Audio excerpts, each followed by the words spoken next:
nació el amor. Jesús, el Salvador. El Señor esté con vosotros. Y con tu espíritu. Lectura del Santo Evangelio según San Lucas. Gloria a ti, Señor.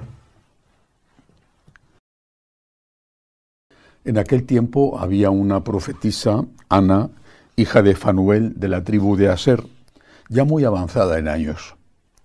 De joven había vivido 7 años casada y luego viuda hasta los 84.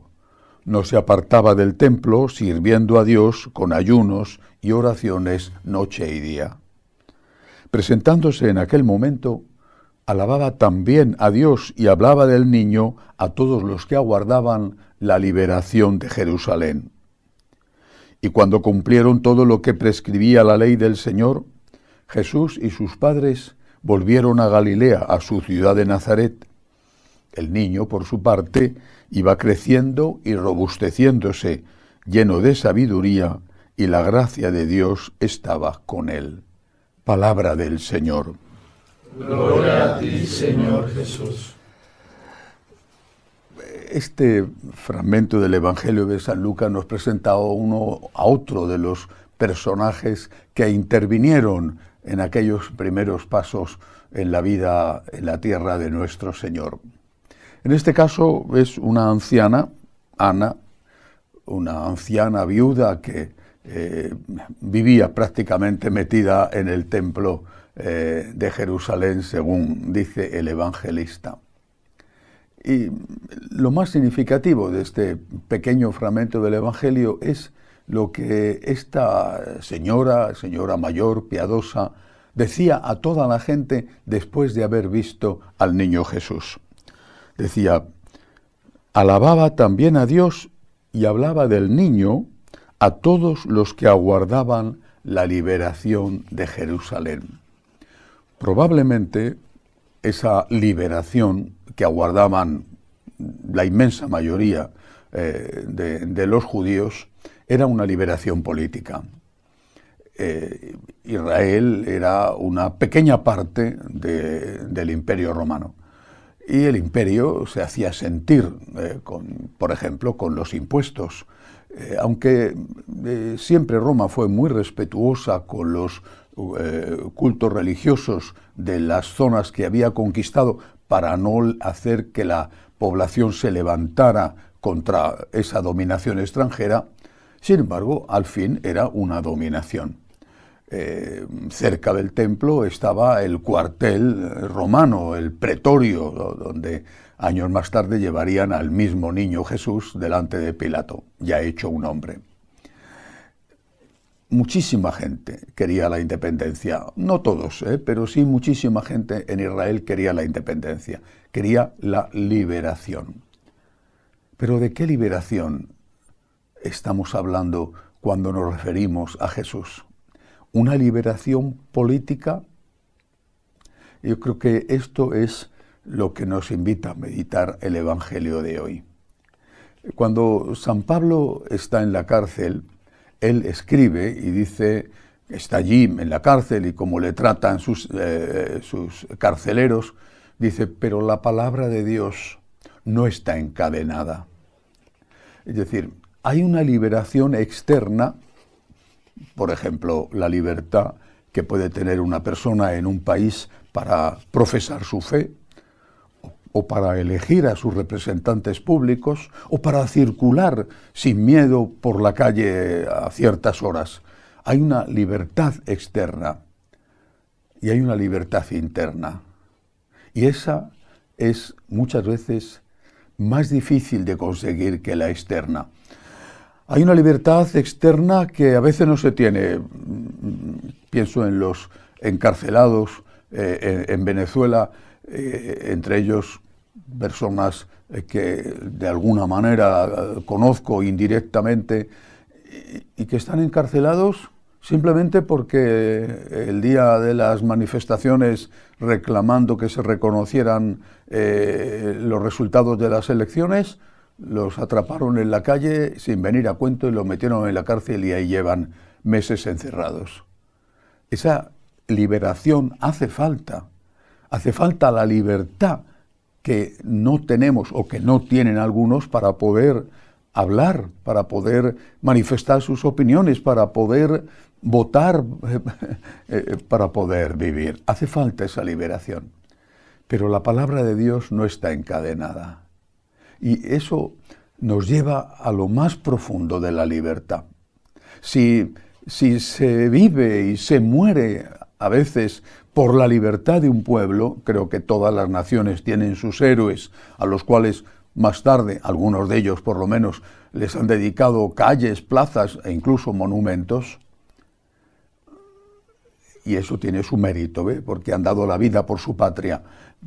Pero no damos la misma importancia a la conquista de la libertad interior, de la libertad personal, de esa libertad que jamás nadie podrá encadenar.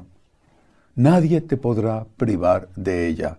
La libertad que tenían los mártires cuando estaban en la cárcel e iban a ser arrojados a los leones en el Coliseo.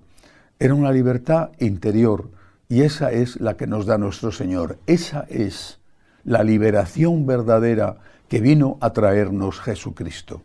Algunos aspectos de esta libertad interior.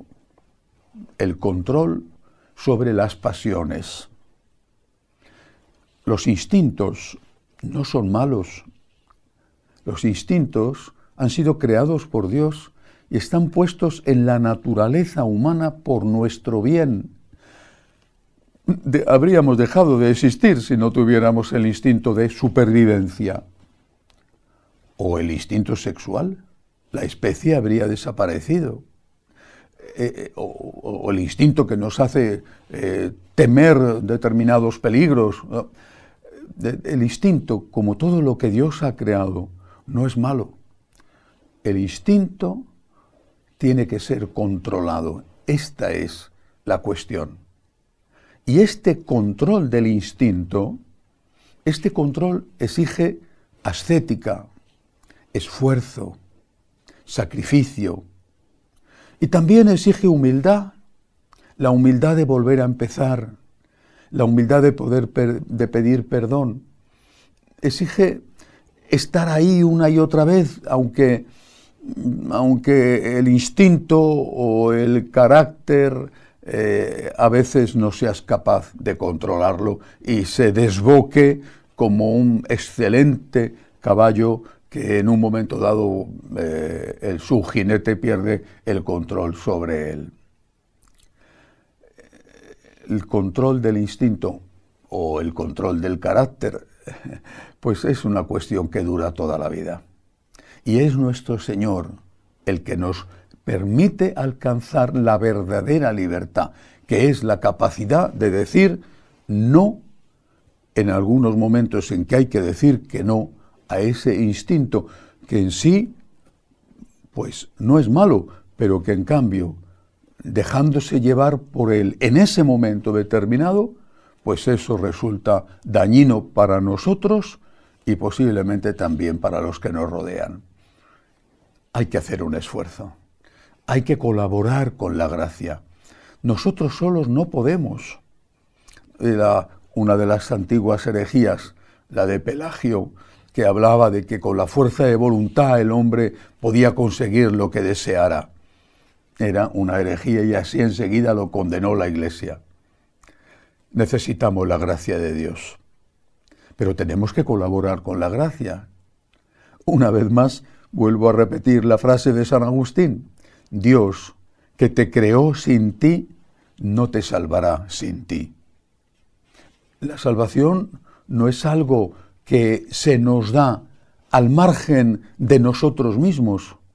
No es algo que se nos da sin que nosotros hagamos nada para recibirla o para mantenerla, el estado de gracia. Dios que te creó sin ti no te salvará sin ti. Es necesario que tú colabores con la gracia de Dios. Sin la gracia no puedes hacer el bien, ni siquiera desear el bien. Sin la gracia no puedes conseguir la libertad, no puedes controlar tus instintos. Pero la gracia necesita la colaboración del hombre. Y esa colaboración a veces es fatigosa, a veces cuesta mucho, porque el instinto es fuerte, sobre todo cuando se han adquirido determinadas costumbres años atrás, en la infancia o en la adolescencia. Bueno, pues hace falta esa ascética, ese control, volver a empezar una y otra vez, solicitar humildemente perdón, porque Dios es rico en misericordia. Levantarte cada vez que caes y no rendirte nunca.